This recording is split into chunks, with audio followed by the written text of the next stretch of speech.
Hi, this is Mark at learnhowtogarden.com, and in today's episode of the 10 Minute Gardener I'm talking about some of the things that inspired me, that got me into growing things, into gardening.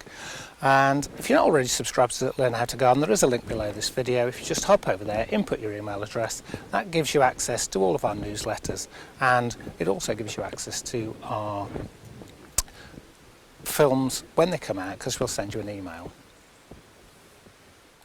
When I was a child, when I was a small boy, I was quite keen on reading, and I used to love going through my granddad's books. I remember reading The Creature from the Black Lagoon, but this book I sort of came across when I was about 10, 11, and it's a bit of a grown-up book. It's called Plant Hunter's Paradise, Frank Kingdon Ward.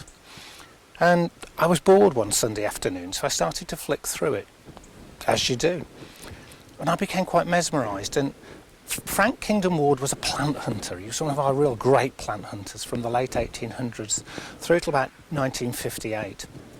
And what this book sort of instilled in me was the man's passion. This man went around the world. Now, most of you will have come across his introductions from the wild. I mean, the classic one is the blue Himalayan poppy. He didn't discover it first, that was still a Vai, but he was the first person to bring viable seed back. And this book is from 1937, 38 I think. It's one of the first editions. It's one of my real prized sort of pieces from my granddad. And as I read it, I thought, there are things out there, there's inspiration, there's things you want to see. And years later, this was going to come back to me in a really intriguing way.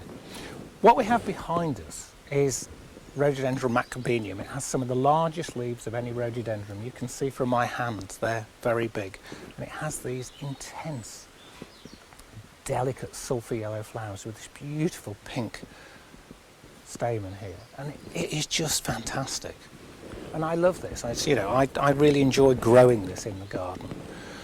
I like the structure of it, I love the exoticness of it, but I grow it not just because of that. In 1997, Roy Lancaster, another great plantsman, was doing a lecture at the Lost Gardens of Heligan.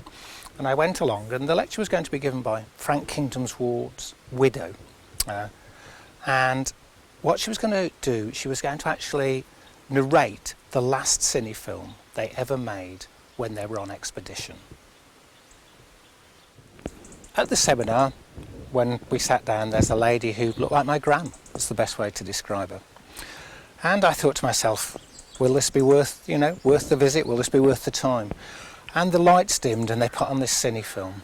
And I'm not kidding, they wiped away 50 years of that lady's life. She talked with an intensity and passion about what she'd seen, about where they'd been, the excitement of discovering these plants in faraway places. And I suppose it fired in me something that for a long time had bugged me. I'd been trying to find a particular hardy palm tree called Parajubaea from the high Andes.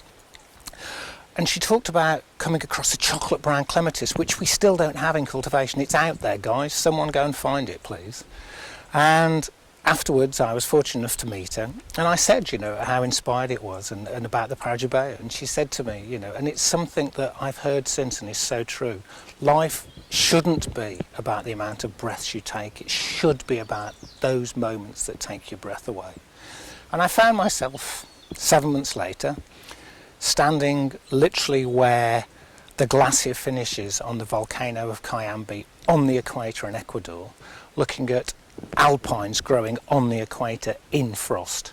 I came across Parajubaeas. I managed to collect viable seed. I have one small one in my garden, which is one of my prized things, because it reminds me that there are things out there worth going to find. Gardening can do that for you. Gardening can take you back to times and places. Scent can do it, colour can do it. This plant does it for me. It reminds me of this book. I mean, as a child, Frank Kingdon Ward was a spy as well as a plant collector. I mean, what more do you need as a small boy? And I also grow a lily, Lilium McLenlii, which is actually named after his wife Jean. And it just was to say, whatever it is that excites you, whatever it is that inspires you, it only takes one thing and you'll garden forever.